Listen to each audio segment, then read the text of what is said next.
Eyes up, Guardians, and welcome back to another Destiny 2 video.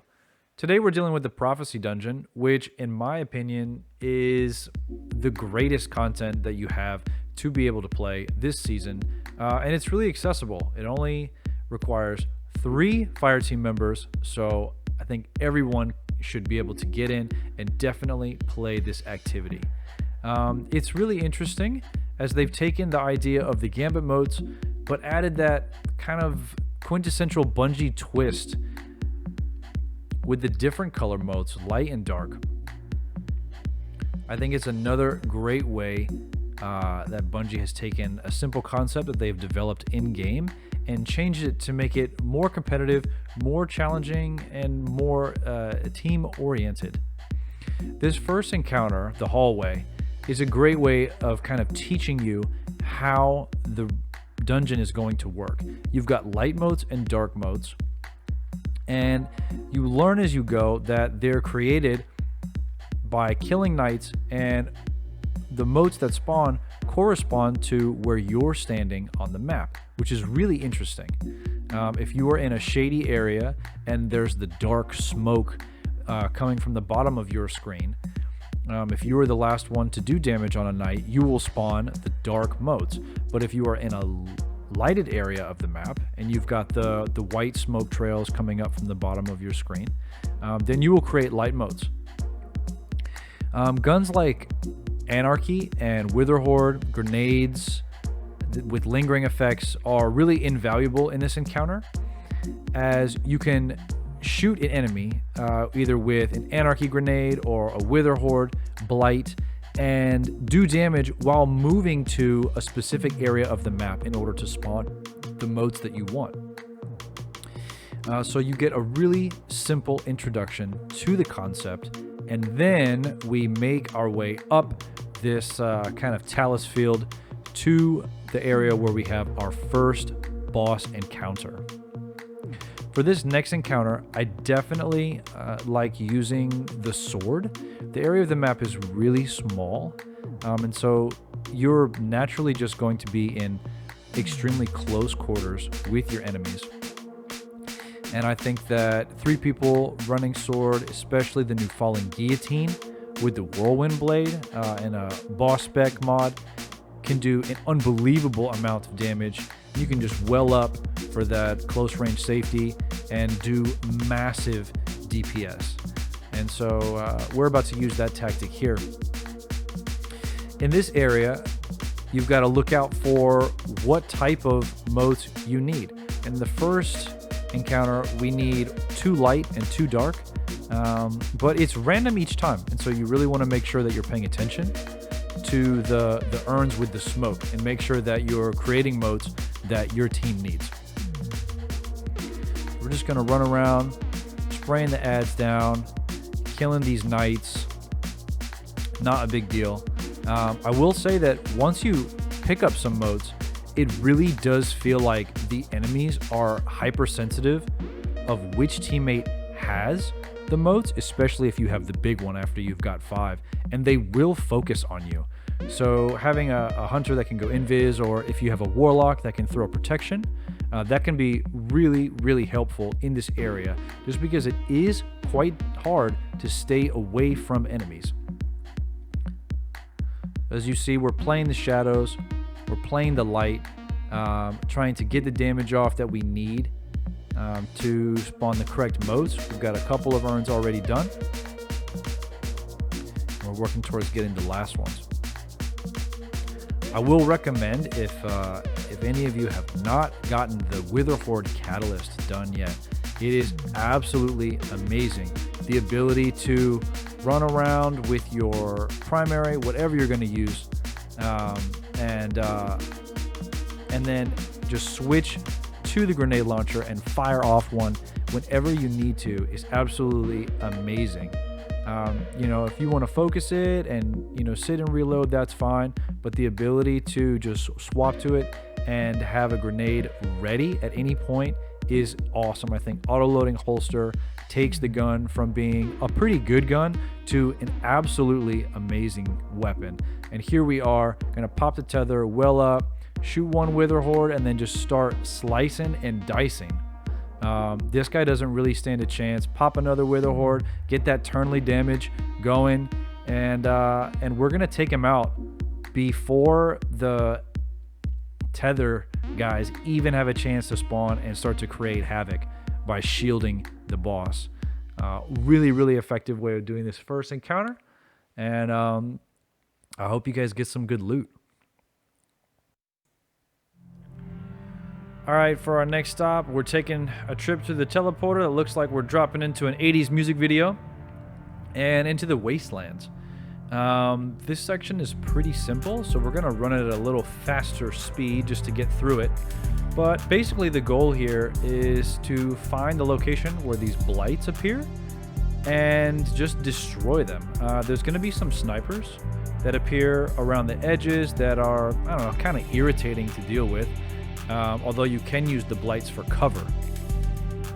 Just go in as a team, move slow, be methodical. There are a little thrall that spawn, not a big deal.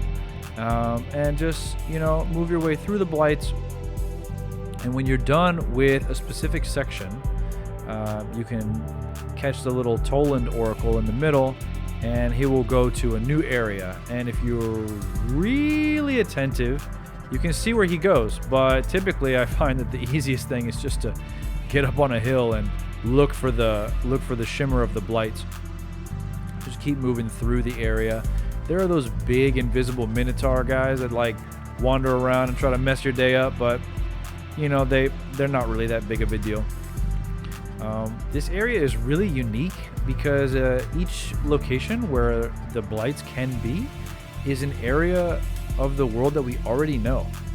There's parts of Io, there's parts of Titan, and it's really interesting to see some of these locations and maybe a little bit of foreshadowing about areas that we might be losing in the game, as this area is classified as, you know, heaven and hell in the later portion. Pretty neat. I don't know, I think the area is like really beautiful. I think the dunes are really cool, and I love the lighting in this section. The whole dungeon itself is just you know, a typical Bungie artistic masterpiece. Ooh, my buddy trying to play some Trials. There is a chest actually down there where I was just driving my Sparrow, in that little area that has the gold sand. There's a really small crack in the floor, and you can drop down in there and get the chest. While most of the raid is farmable and you can get drops each time you do a boss encounter, the secret chests only allow you to get gear for the first playthrough of each weekly reset. So right now we're just finding that area where Toland is, and there he is above the doorway to the gravity cube, which we'll be heading to next, which is some really unique gameplay. Again, Bungie taking the mechanics to a new level. This entire time you've been following Toland around through the wasteland, and in this next area you are going to continue to follow around the map where he shows you need to bank those light and dark modes. So now we're kind of combining these two mechanics, and we're developing, you know, more teamwork, more coordination. Step on the central plate to activate the enemies to spawn in the gravity cube. This room is a perfect cube of 6 sides, where each side is a little bit different version of the same map. So on one particular side of the map, above one of the urns, Toland's spark will spawn, and you must create motes that correspond with the smoke that is underneath him and bank on that urn to solve the central cube in the middle of the map. There will be 2 snipers that spawn in each area. Killing those snipers spawns the knights, and then you've got to create the specific modes that you need. You'll have to alternate killing the snipers and the knights. It's definitely nice if someone is running a sniper rifle, or if someone has mountaintop. That's really great. Once you bank the urn, the knights will deactivate. Some might still be on the map, but they won't shoot at you. And you can clear the last little wave of ads that spawn, grab some ammo, grab some orbs, and step on the central plate to teleport to the new side of the map. This is a really, really neat mechanic, although it is a little bit disorienting. And upon spawning in, you can get pushed into a hole that is in the floor. And so you got to be careful about which side of the map you're on. Some sides have a solid floor throughout. Some have these little crevices in the center that are like ramps that will kind of pull you down. This one has a pretty substantial opening in the center of the floor, and so you want to make sure that you do not fall. It's not a big deal if you do. You can get revived, not a problem. So again, we're killing the knights, trying to get the moats that we need. In the event that Toland spawns directly overhead, you obviously cannot bank moats in the center of the room and will unfortunately have to rotate the room to get to him. To do that, you can just bank any urn in the room to rotate it towards that side and get him onto one of the side walls. Again, just avoiding the knights, getting the moats, and taking care of the snipers as they spawn.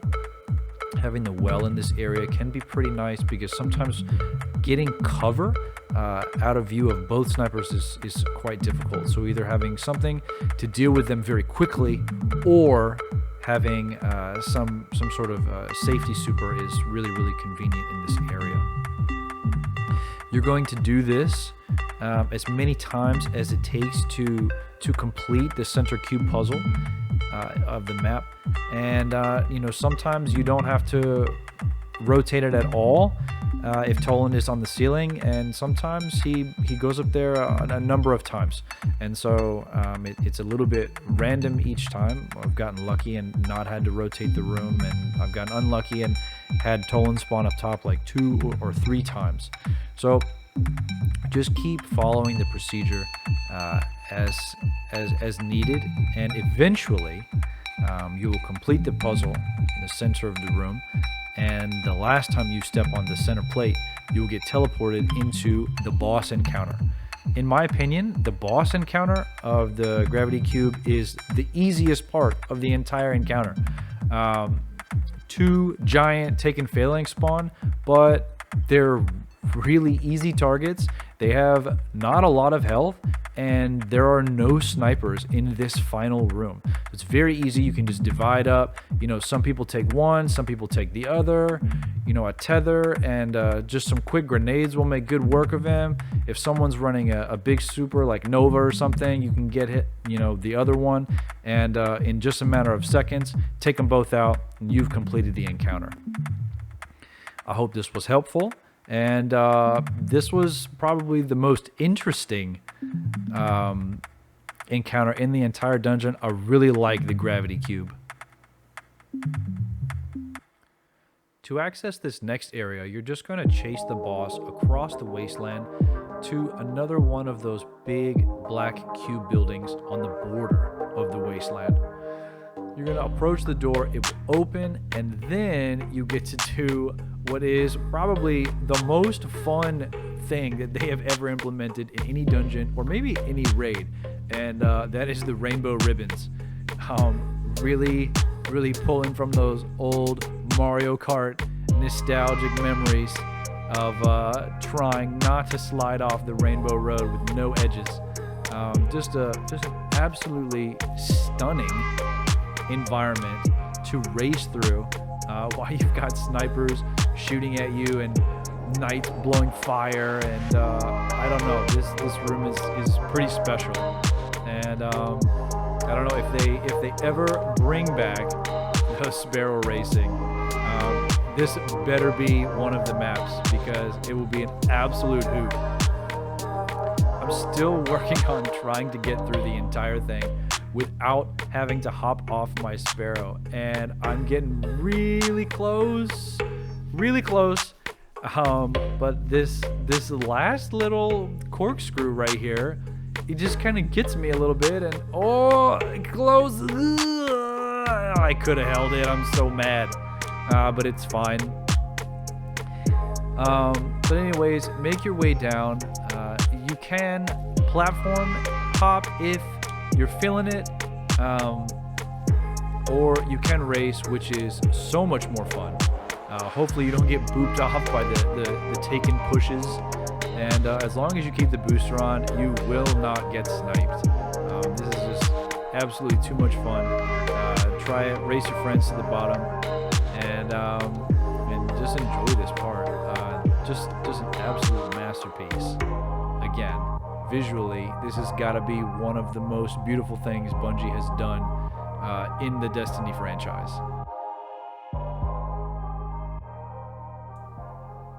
After you finish your race through the sky, you'll be dropped off into this kind of entryway to the boss area, just swarming with Thrall. So while you wait for your mates to catch up, just go ahead and take them out. Not a big deal. And when your buddies do finally arrive, you can make your way into the final boss area.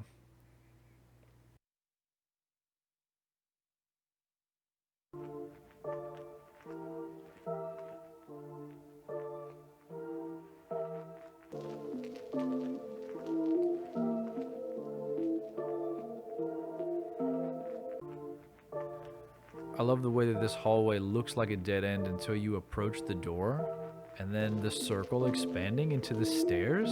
Ah, nice touch, Bungie. Nice touch. All right, I hope you all have made it this far, because now we are in the boss area. So this room is a triangle, and at each of its 3 points, there is a shadow of the boss that will be just spraying that shrapnel launcher at you the entire time. Having some sort of safety super like a well or a bubble is really beneficial in this area, as it gets pretty hectic. Once you kill the knights and drop the motes that you need, right, with the corresponding urns, you can bank, and that will remove the boss and spawn an ogre. Ogres are really easy to deal with. And once you get one boss out of the arena, you effectively create a safe space for you and your fellow guardians. And it's really nice. Now you kind of have like a base of operations to work on the other 2 bosses.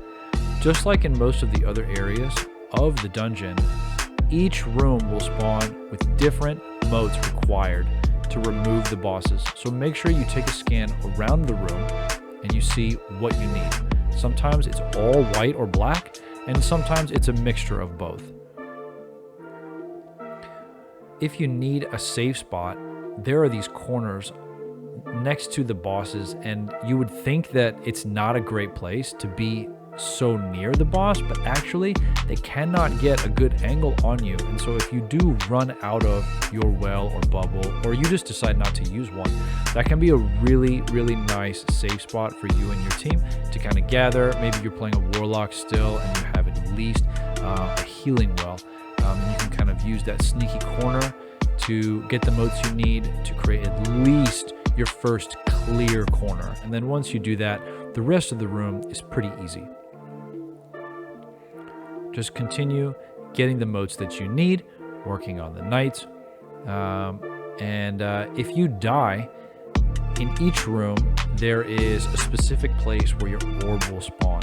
And so knowing where that is can be really helpful. Sometimes it's where you spawn into the room, and other times your ghost will respawn in the center of the map, which makes things a little bit more challenging, but it's not the end of the world. So again, take down the last ogre, right? Scan the room quickly for some ammo, maybe some orbs that your partners have created for you, and then when you're ready to continue, meet in the purple sand in the center, and you are ready to go down into the boss arena and do actual DPS. This room is super cool, kind of harkening back to the Vault of Glass aesthetic, which I really like. I really like the kind of vortex imagery that's moving around the room. So the boss starts out right in front of you, and you've got an opportunity to do great DPS right off the bat. use grenade launchers. Anarchy is incredible. Witherhoard also for that turn lead damage. And then after you do a little bit of DPS, you'll start to get those snipers that spawn. You can notice on my screen that I have Dark Entropy ×3 now, and this is because I am a little bit away from the boss right now. You can see that there's kind of this glowing ring around the boss, and if you are inside the ring, your entropy goes down and will go all the way down to 0 for a time. But if you get away from him and out of that ring, your counter starts to go up. And if it gets all the way to 10, it will kill you. And so you really want to make sure that as the boss teleports and moves down this corridor, that you kind of chase him. And hopefully you don't have to do anything drastic and get right up onto him like I did a second ago. But just make sure you use the little boxes for cover and just move as he moves. The speed at which he teleports back down the hallway kind of corresponds to how quickly you do DPS at the beginning of the room. So I would advise kind of saving your well and heavy ammo and all that kind of stuff for the end, unless you really want to get out there and chase him. We do pretty good damage. We've got a couple Witherhoards. We've got an Anarchy going and a well, and we do a little bit over half. And so that's not bad. What's also really nice in this area is that you don't have a timer to continue on. And so if you get to the end of this room and you don't have your super, you can wait just a little bit and generate some energy, get your abilities back up and going, reload all your guns before you move on to the next area and drop in. I would like to point out that the final room works a little bit like the gravity cube, where when you drop back into the next area, you will not be dropping back into the same map that you already encountered. It will be a different side of that pyramid, and some sides are pretty tricky. Some have holes in the floor, some don't.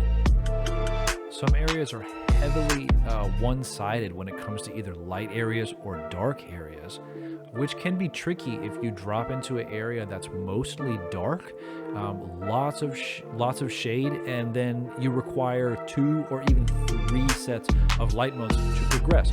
So you really got to be aware of which side you drop into, where are those points where you can get the modes that you need, and make sure you're paying attention so that you're creating the appropriate modes for each boss.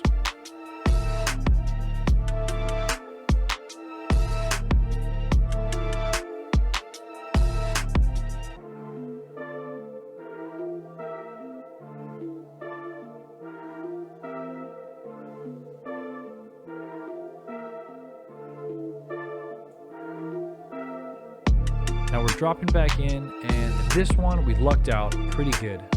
This area is pretty nice to play in.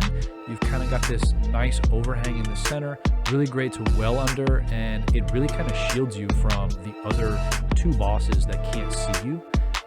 If you back up really far into the corner under the center pillar, you can create dark modes, but otherwise it's very easy to get light modes in this area, and it's what we needed, and so we were fortunate on this run. Really fast, going in and banking on one boss and clearing the ogre so that now we have a clean spot to work from, and it's going to be really easy to get the motes that we need from here and move on to the next area.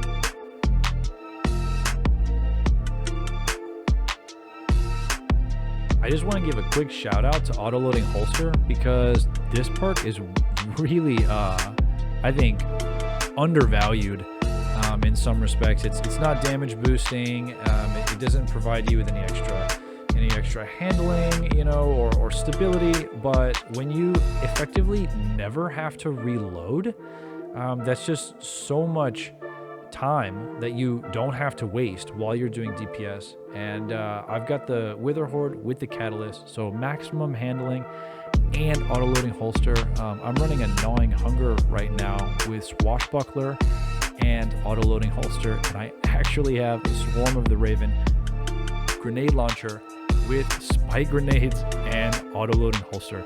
So when I'm kind of in the thick of it, especially moving through the corridor, doing that boss DPS, I just keep cycling between my weapons and just switching from damage ability, right? Damage over time with the Wither Horde, consistent damage on the boss with the grenade launcher, and then, you know, switching back over to the auto rifle for the little snipers that appear on the platforms. And it's the same way in here, right? You can kind of bounce back and forth between Wither Horde and auto rifle, right? Drop it on the boss, switch over to the auto rifle, spray him down in just a couple seconds, flip back to the grenade launcher, it'll be already loaded in there. It's just a really, really nice way to play. And I'm pretty excited about finally putting this whole build together. Unfortunately, we don't get the 2-phase. Some of us did not end up being very fortunate with our ammo conservation, and so we just got so close, but left him on like maybe 5% of health. So we're gonna drop into our final damage phase here, which started off rather odd. We got in here before the boss did, and we were really worried that we were gonna have to wipe and do it all over again. But then the sniper spawned, and luckily we did not hit maximum dark entropy, and so we were able to just demolish him right here with just a couple of seconds. And so it was a good run. It was a good run. Definitely easy to 2-phase. We definitely should have pulled it off. And I'm sure that, you know, you could pull it off in a 1-phase if you all were running something super powerful like, you know, like Mountaintop and Anarchy or something like that.